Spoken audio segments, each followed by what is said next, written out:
community as integral to the success of the medical campus. The two really need to work hand in hand together.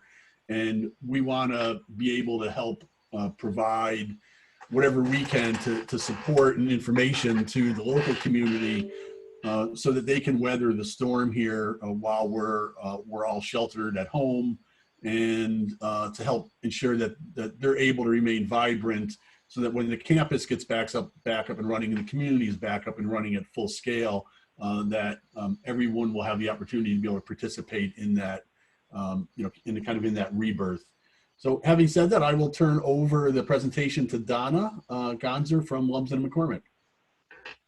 Thank you, Pat. I'm happy to be with everyone this morning. Hope you're staying safe and sheltering. And as Pat indicated, when this came out, we put, Lumsden and McCormick put a team of focus group or a task force together, whatever you want to call it. Everything changed, as Pat said, so rapidly. So we're trying to keep up with it. We dedicated a lot of resources to assisting clients, assisting businesses to understand what has happened and how to best navigate. There is, you'll see as we go through the presentation, there are a lot of still unanswered questions. Things are changing rapidly. So we're not sure, we don't have all of the answers. We are still waiting for guidance in many areas. And you'll see as we go through, I do apologize in advance.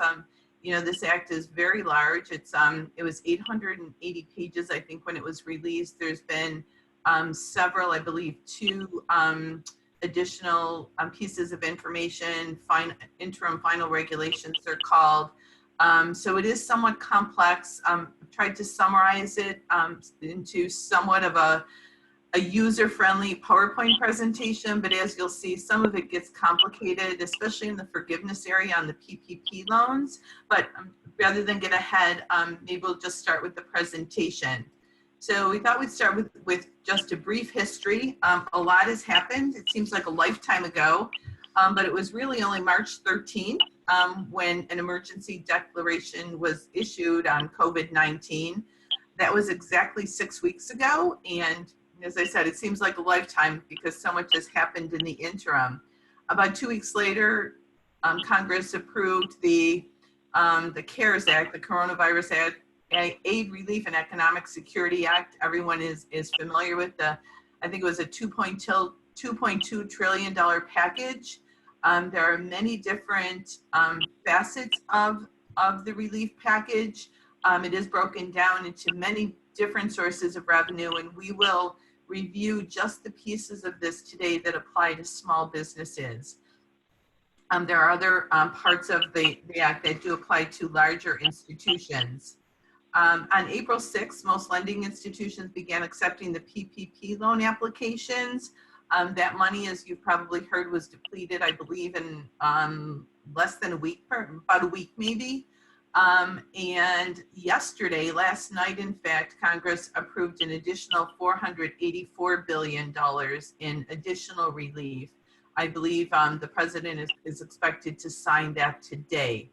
And as I said, as of today, we still have many questions unanswered. It's unfathomable that this large bill has been, or 2 bills have been passed in such a short period of time. So as you can imagine, there are many still unanswered questions, primarily related to forgiveness, and we'll go through some of those questions. The stimulus programs had several different components. The most advantageous and the program that has received the most attention, of course, is the PPP loan program. It's called the Paycheck Protection Program, and that's because it does contain a forgiveness provision on that loan. However, there are 2 other other loan incentives also. The SBA EIDL program, as well as there's a Main Street lending program that's more for medium to large businesses. There are also certain credits and delays of payroll taxes, which we'll go through, as well as enhanced unemployment benefits. The PPP loans. So these. Donna, this is Pat. I don't know if you're incrementing your slides on your screen, but I'm still on the first one. Oh, I am. So It does say I'm not used to being a shared administrator, so does that impact it? It does say my screen sharing is paused, but I did not pause it.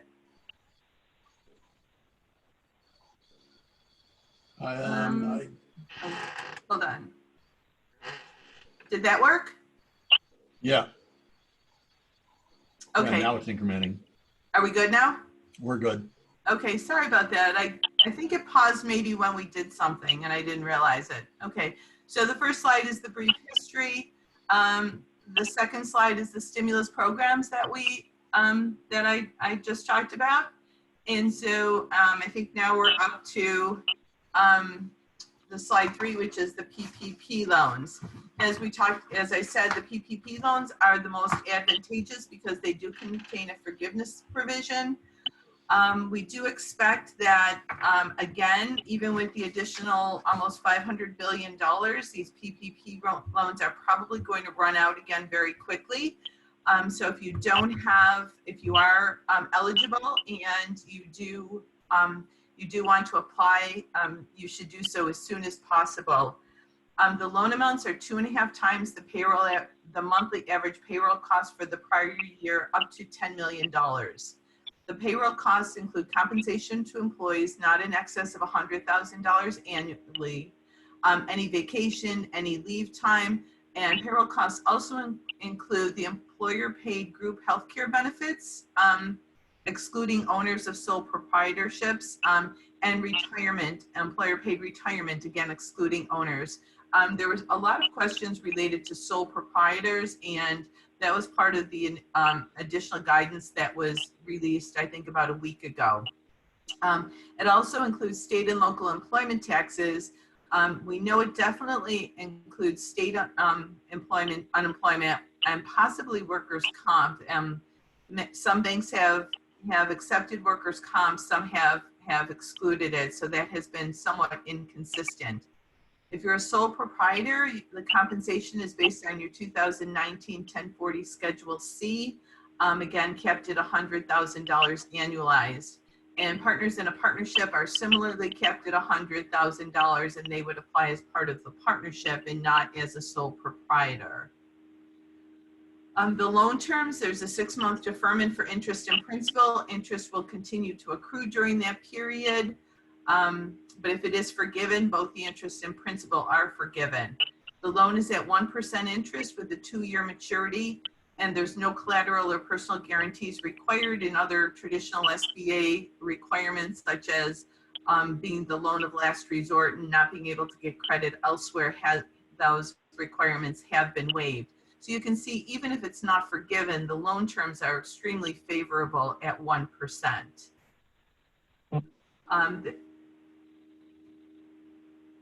There are also EDIL loans and grants. The EDIL loan program is an existing SBA program. So what they did here is they relaxed the requirements for getting the loan, and also included a $10,000 emergency grant provision, which does not have to be repaid.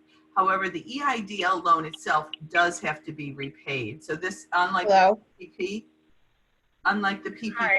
program. Okay, I actually have to go now because I have a webinar that I'm trying to do, so. Oh, okay. Okay. All right. All right. All right. All right. We'll talk to you later. Okay, thanks. Good. Okay. Bye. Bye. So the EIDL loan does have to be repaid, but again, they've relaxed many of the provisions that traditionally would be required under this loan program, such as personal guarantees, a year of prior year operations, and the ability to obtain credit elsewhere. So you can actually apply for this loan until 12/31/20. And organizations with 500 or fewer employees are eligible. You can apply for both the EIDL and the PPP, but you cannot use the same expenses on both.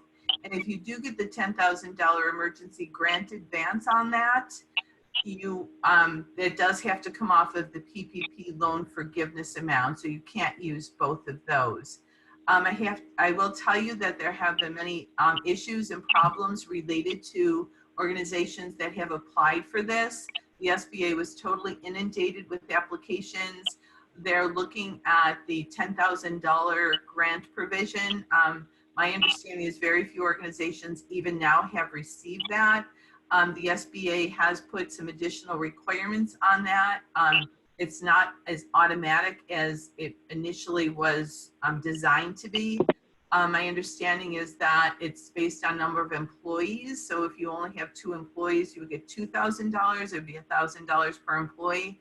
But the SBA is looking at this and perhaps revamping it as they go along. I believe it is currently on hold. It also is out of money currently. There is refunding in the new act that is expected to be signed today, but we're still uncertain as to how that will actually be implemented. That remains to be seen. You know, we'll have to wait and see on that. Loan forgiveness, the overview. Just an overview. As I said, there's many unanswered questions of all of the information. The most unanswered questions are related to loan forgiveness. The original act said that there was the SBA had 30 days to issue more regulations, and the recent guidance is that it's expected out in mid-May. We were hoping for it. It was originally 30 days would have been April 26th, but the SBA we don't think is going to meet that deadline. So when you look at forgiveness, the amount of forgiveness will depend on a number of factors. The total amount of payroll costs, the payments of interest on mortgage obligations, rent payments on leases. All the agreements have to be entered into before February 15th, 20. So you can't enter into a new agreement now to get it forgiven. There's also utility payments would be considered in the loan forgiveness amount. And all of those expenses have to be incurred over the 8-week period following the receipt of funds, and that's called the covered period. So when you do receive the PPP loan, that date starts the 8 weeks to spend the money. And the most important qualification in this is that not more than 25% of the loan forgiveness amount may be attributable to non-payroll costs. So the whole idea of all of the Stimulus Act is to really keep people on payroll. And it's to keep people on payroll regardless of whether they are working or not. So some of us struggled with, many of our clients said, well, I can't get this loan forgiven because I can't call people back because I don't have work for them to do. So the whole idea is to keep people paid regardless of whether you have work for them to do or not. So I know that's kind of a concept, kind of contrary to those of us in business, to pay people for really doing nothing. But if you think of it as another form of unemployment. So in order to get the maximum loan forgiven will be 75% of the allowable cost. So the calculation of that is your payroll cost divided by 0.75. So if you do nothing else, you start with that premise to spend at least 75% on those payroll costs that we talked about. The utility costs include electric, gas, water, transportation, telephone, and internet access. So those can be included. These would be non-payroll costs. We're not certain what the transportation means. They include it, but there's never been any discussion on what that means. We think it might be fuel for transportation because it's kind of tied to utilities. So that's still an unanswered question. But all of the other utilities entered, as long as the agreements were entered into before 2/15/20 would count as non-payroll costs. Both the principal and the interest are forgiven. The amounts will not be taxable income, but it's unclear if the covered expenses will be deductible. Usually you cannot, something that the business doesn't pay for cannot be a deduction, but it's currently unclear whether the intent was to allow those to be currently deductible taxable expenses or not. And we're also unsure whether the expenses are based on the accrual basis or the cash basis. For example, if you have an 8-week period, is it based on the amounts paid to employees during that 8-week period, or is it the payroll dates that fall within that 8-week period? For example, if your payroll is 1 week behind, you're actually paying today for time worked last week. So if you received your money on Wednesday of this week, does it include that pay date, or is it for time worked, the time the employees work Wednesday, Thursday, Friday, and then for the next until you hit 8 weeks? We don't know the answer to that, and that's actually very important, and it may have a significant impact. It will have a significant impact on the forgiveness amount. Again, we're still waiting for clarification on a number of these items. So the loan forgiveness is also reduced based on the number of full-time equivalents, and we'll go through the calculation just so you have some idea of what it looks like, and also based on a reduction in salary and wage amounts. Many employers reduce salary by, say, 25% for certain employees. They kept them employed, but said, well, our business is down about 25%, so everyone will take a 25% wage increase. So there is, based on that, that does enter into the calculation to the amount those wages exceed that 25% wage reduction. So we'll go through that. And there's also something that needs further clarification, and it reads, to the extent that any FTE or salary and wage reductions are corrected by 6/30/20. So a quick read of this, you would think that as long as you hire everybody back by 6/30/20, you might be okay, and the whole loan will be forgiven. As this is talked about more, we do not think that's the case. We do think that those wages have to be reinstated and those amounts brought up to what it would have been had they stayed on the payroll. But again, we need further clarification on that as well. So next, just going through a quick calculation. I know this is a lot of information to digest. Hopefully, we can distribute the slides and you'll have something to go back and look at. But the actual calculation is what you see there. You take your allowable costs, and it's your allowable costs as previously defined, multiplied by the percentage of FTE decreases. So if you have the exact same amount of FTEs as you had during what they're calling an elected period, the elected period, if you look at the last bullet on the page, the employer has a choice. It can be either the period, the FTEs calculated between 2/15/19 and 6/30/19, or you can choose the period 1/1/20 through 2/29/20. So you would naturally choose the lower number because that would give you that would maximize your forgiveness. So you would run your FTE numbers for both of those periods, pick the lower number, put it into this formula as the average number of FTEs in the elected period, and say you had 20 FTEs during that elected period, and you kept everyone on payroll, everything stayed the same, you have 20, then your entire loan based on the allowable costs, assuming you have the 75/25, you would get your entire loan forgiven. What we're finding, however, is that is somewhat difficult because when you look at the amount, because it's not the same calculation between the application costs and the actual costs, so there will be differences there. And it's going to be unusual, I think, to have the entire loan forgiven and have that come out the same. Some organizations certainly will, but many will not. But again, the key is to keep payroll high so that you are at least 75% of payroll. And if it's 100% of payroll, that's fine as well. But the major emphasis is on keeping employees paid in all of this. So there's also the reduction based on salaries and wages. So again, we talked about loan forgiveness will be reduced by any reduction in wages that's greater than 25%. So in my example, if someone made $100,000 and they took a 25% pay cut to $75,000, that's okay.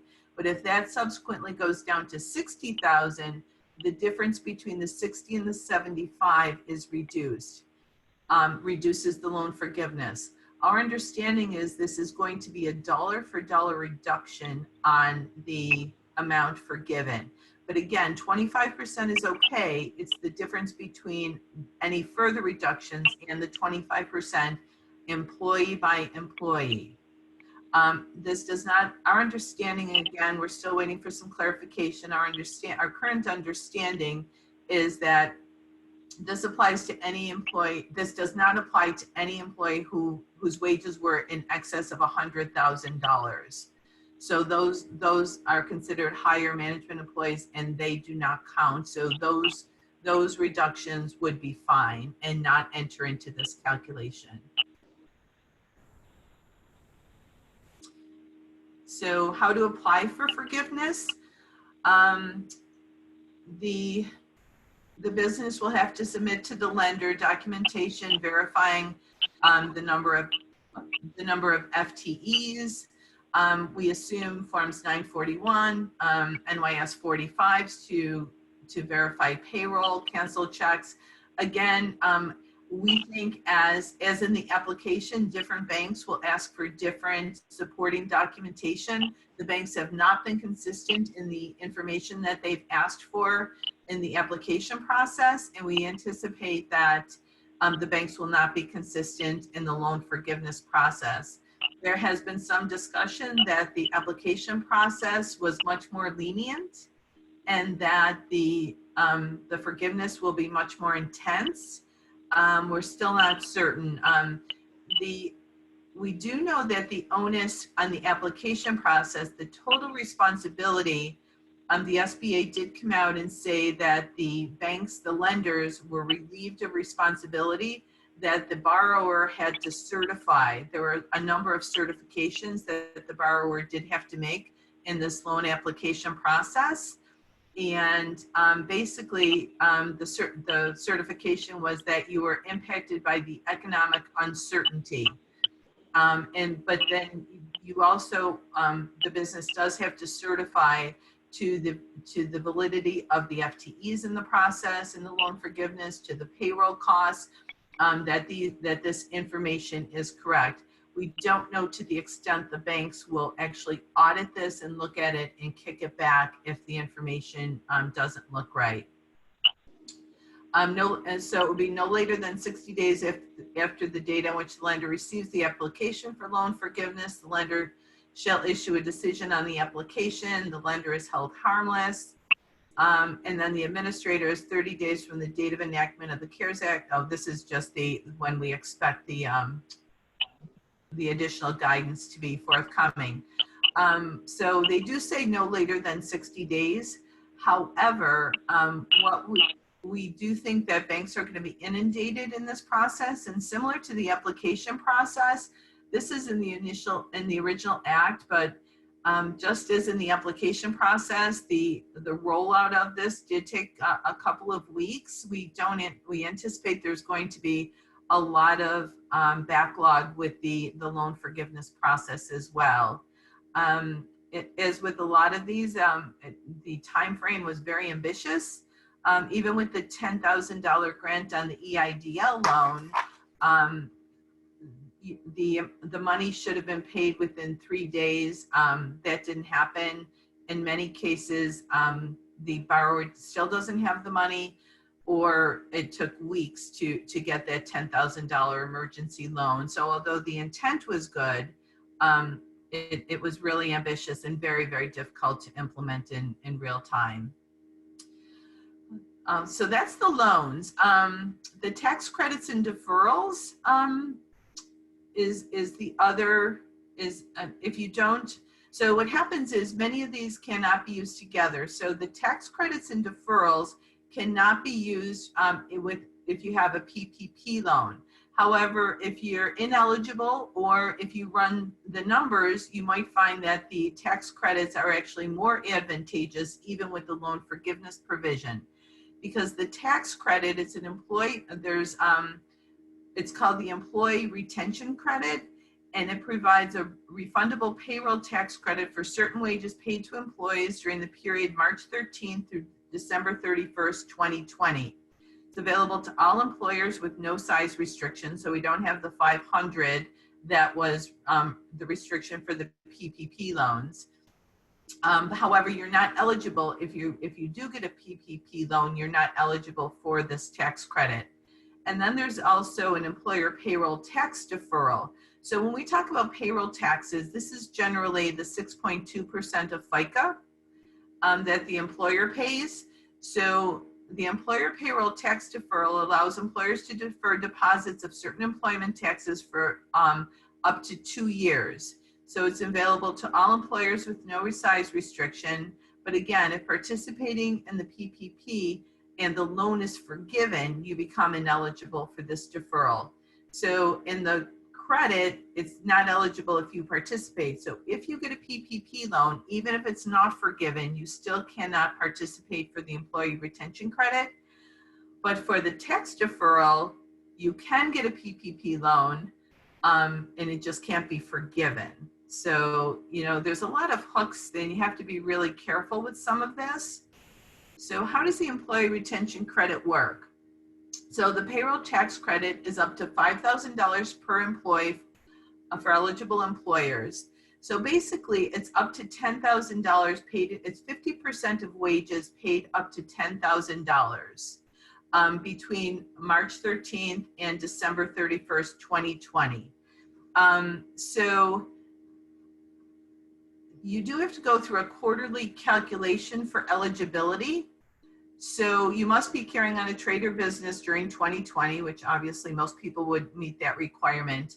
But during the calendar quarter, you have to either have a full or partial suspension of operations resulting from a governmental authority declaration limiting commerce, travel, and or group meetings due to COVID-19. So in New York State, we are under such an order. So for this quarter, and also for the first quarter, because March 13th actually is part of the first quarter, we do believe wages paid between March 13th and June 30th would qualify in New York State, because we do have that during those 2 calendar quarters. In the next calendar quarter, so all wages up to $10,000 would be eligible for a $5,000 credit, again, if you don't have a PPP loan. So that calculation seems fairly simple. It is a refundable credit, and the credit is actually, you can apply for it one of 2 ways. You can apply for it when you complete your Form 941, or there is a new form, it's bulleted there. It's a Form 7200, and it's called Advanced Payment of Employer Credits Due to COVID-19.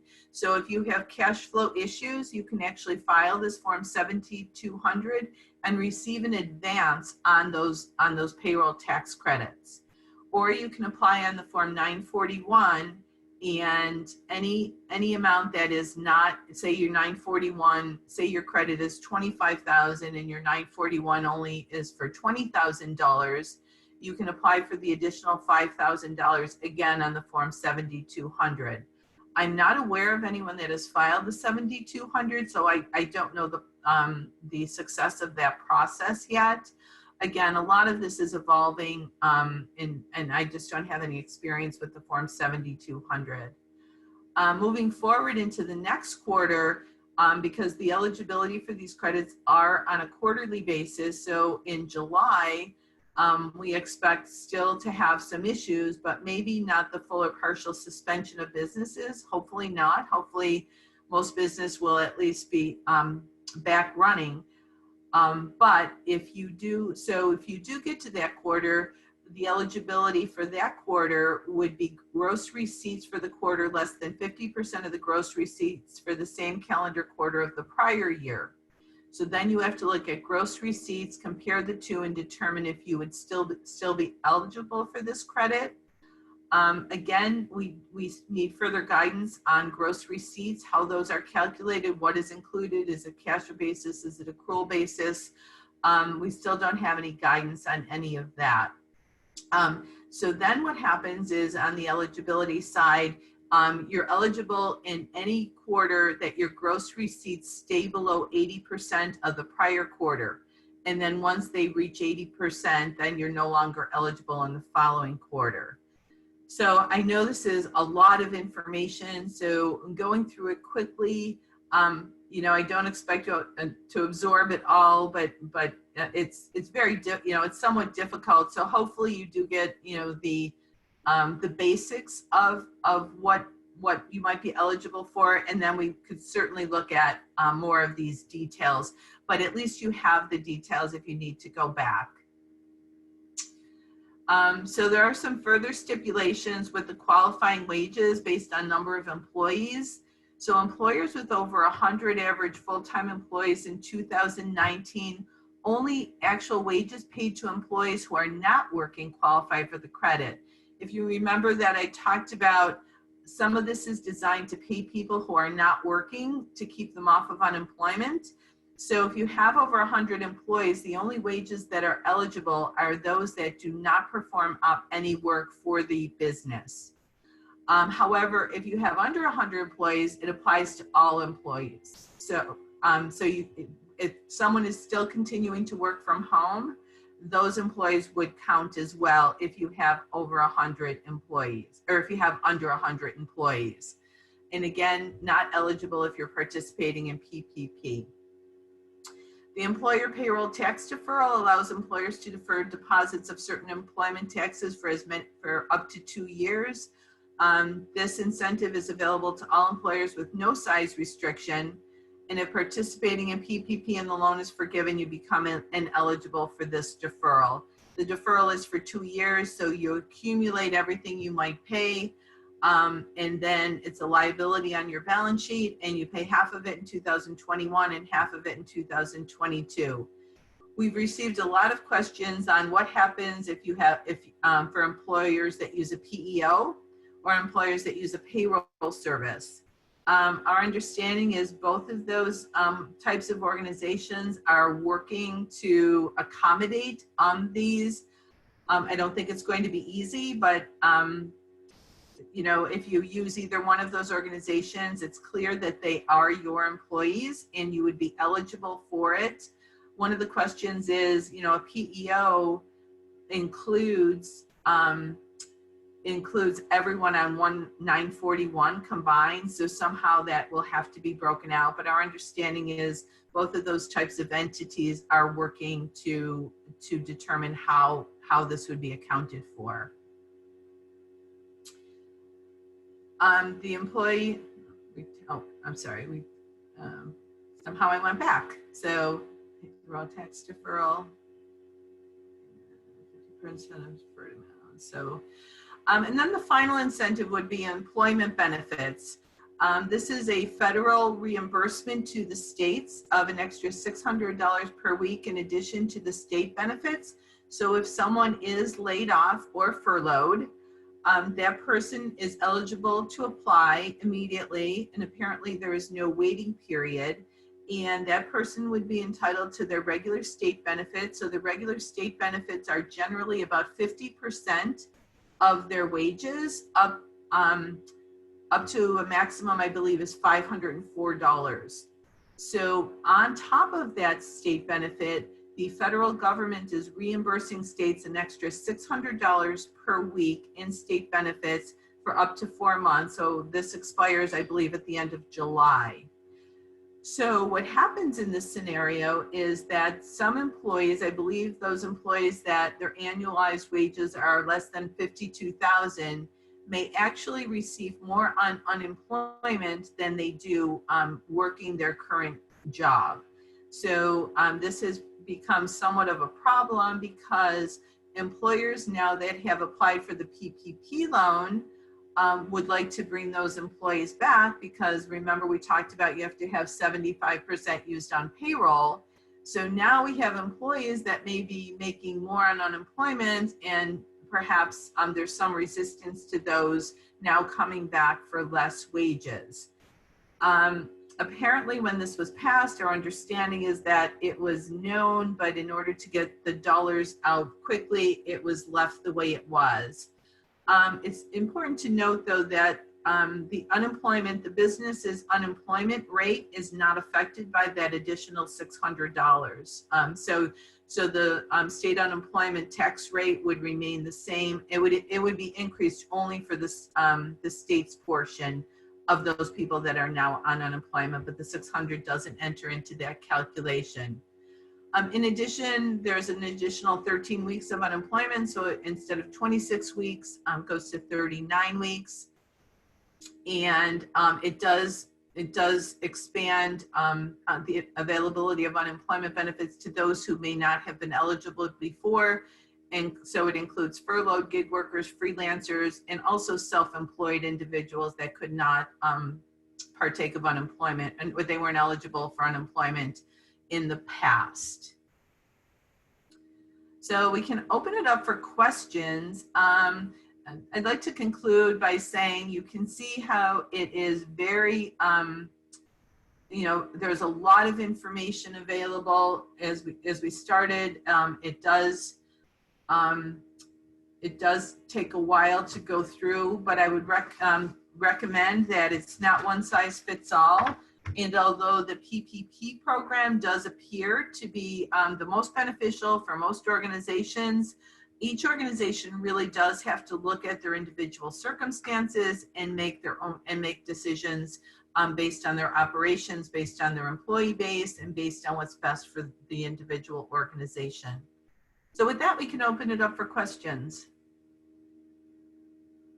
Thanks, Donna. So as I mentioned, we had one question in the chat, and that was will we share the slide deck. And so, Don, if you can actually forward that to Jen Rittling, we can get that out to all the participants. Mm-hmm. Secondly, Donna's presentation focused on a lot of detail, in the federal legislation. There are some other sources out there. One of them that you should be aware of is called Local Initiative Support Corp. And that's LISC. And I've asked Jen Rittling to kind of forward the link to their current round of grant funding, which is really geared towards small businesses. It's $5,000, $7,500, or $10,000 in the form of a grant. Their current application round goes through April 28th, so that's coming up here pretty quickly. But I would encourage you to, to apply for that, put your application in. A few other things is, Don had mentioned, the first round of the PPP program funding has already been allocated. A second round should be signed by the president today. My understanding is that if you had an application in for the first round, that you will not need to reapply for the second. And Don, I don't know if that's consistent with what you. Correct. But we would recommend you verify that with the lender that you applied to. Many lenders sent out notifications that the loans have been approved at their level, and that as soon as the additional funding opens up, they will submit them to the SBA. So if you've applied and if you don't have that assurance, reach out today just to verify. Typically, it's best to apply through a bank that you have a pre-existing relationship with. And part of that's a function of the regulations that the banks have. They have know your customer regulations. And so if you have a pre-existing banking relationship, they've already achieved that compliance with that regulation. If you don't have an existing relationship, then, I think there's a combination of some of the larger institutions, already have a substantial number of applications in. Some of the smaller institutions locally may have the capacity to respond a little bit quicker to your individual needs, but I'd encourage you to have, if you don't have an existing banking relationship, to kind of reach out to any of the local institutions just to explore, what opportunities there may be with them. Our understanding is Evans Bank has many of the larger banks, as Pat said, have necessitated an existing relationship. I believe Evans does not.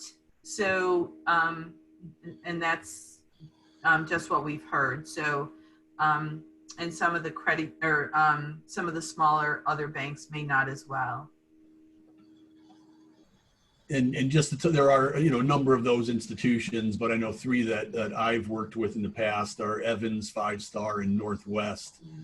Obviously, KeyBank and M&T are, very significant players in our market. There are others, but, again, if you have an existing banking relationship, it's probably most expedient to work with that particular bank that you have a relationship with. As I said, there's an awful lot of detail here. We'll get the slides out. Sometimes it can be discouraging when you look at the level of detail that's out there. I would say, try to remain, keep your spirits up as you go through these application processes. If you do have an existing payroll company, my experience is that or a PEO, that they have geared up to work with their clients on providing the information that you would need for your application. And so they should be able to respond fairly quickly to your requests for information that would allow you to put in your application, determine the loan amount that you're seeking. This is kind of a new world for everybody to try to figure out. Congress is trying to figure it out as we are. And so I think you'll continue to see some additional guidance come out. There are a number of resources on the internet. The SBA, who many of the PPP and the EIDL programs run through, have guidance on their website.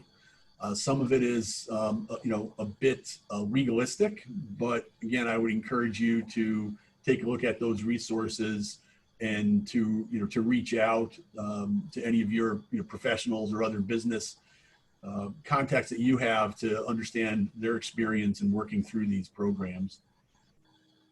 And if I could just also add that, small businesses are often sole proprietors, and there was additional guidance that was issued that sole proprietors are eligible, and that it is based on, it was in the slide too, 2019 information up to $100,000.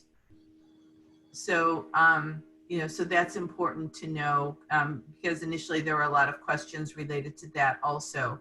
Our understanding is that 2019 information, because sole proprietors don't really, it's not payroll, so you don't really have payroll costs on a, within that 8-week period, that the forgiveness will also be based on the 2019 numbers. But again, we're waiting for further guidance on that. And there was another question on the chat. To satisfy PPP, will businesses, while business is slow, can we bring in additional employees more, in a different capacity, maybe for painting or whatever, while leaving our regular employees on UI? Any insight on that? Yeah, as far as we know, the FTEs are just headcount. So the question has been, do you have to bring back the same employees? And as far as we know, the answer is no currently. You can hire anyone right now. It's really just based on headcount. But I believe the targets are the February 15th, and I believe there's a June 30th date, and that the number of FTEs, I believe, was effective at February. Well, I know there's two choices, correct, for seasonal or non-seasonal. You're right. But I believe that the measurement date then is June 30th. Is that correct? Well, in the calculation, so yeah, so you have to look at the FTEs currently versus that, or during the covered period versus the eligible period, and then you have the choice on the eligible period. But my understanding is if you furloughed employees, that as long as you bring them back by June 30th, because that may extend beyond that 8-week period, that as long as you bring those FTEs back by June 30th, that you won't necessarily be harmed on the forgiveness component. There's a lot of questions related to that, and whether you can simply bring them back on June 30th and everything is forgiven. We think there's going to be additional guidance that, you can furlough everyone, keep them on unemployment, get the PPP loan, and on June 30th, bring back your, just have them all back for that, that period. We think there's going to be additional guidance on that, which will require maybe a catch up of some of those wages using the PPP loans. So, but again, it's very difficult because people are, businesses are getting money now, and we don't have that guidance. So again, it's very unfortunate that the timing and that information is not available to us. So we're not certain what that means yet. So we don't want to give false assurances that, keep everybody laid off, and then as of June 30th, you just bring everyone back and you get the loan forgiven. We're really not certain how that's going to work yet. Don, I don't know if you have access to the chat, but there's another. It says, great going, Donna. Yes, the material is very dense and the Fed still need to reach clarity. To help us develop questions and reach back out to you or Scott, we appreciate your sharing the slide deck. Thank you and Scott, or Sam BNMC, for doing this presentation. So thank you, appreciate that. We'll continue to try to communicate as new guidance comes out. Again, this is everyone's flying blind and trying to figure this out as we go. I'd like to think that the best intent of Congress, they push this out as fast as possible, which I think everyone appreciates. Without much guidance, more is being developed, and we hope that Congress will continue to adjust the program to meet the needs of the varied businesses that are out there. Not everyone fits the same mold in every business as every other business. And so we hope that the Congress will continue to modify the program to meet as many needs out there as possible. And on the first slide, we'll certainly distribute the slides. And again, I understand there's a lot of detailed information. So hopefully, we provided it so that you have more and can refer back. So hopefully, you can take the information, dissect it, what applies to you. But I do have my contact information on the first page of the slide. So certainly, it's complicated and there's a lot of information, but if you'd like to reach out, we'd be happy to answer questions. You can email or contact me. That's our office number, which is currently closed. So email is probably the best way. And if any of you during this kind of difficult time are offering, whether it's specials to customers to kind of maintain certain business activities, we'd be happy to provide them out to our networks to kind of help stimulate any additional business that to kind of help you along.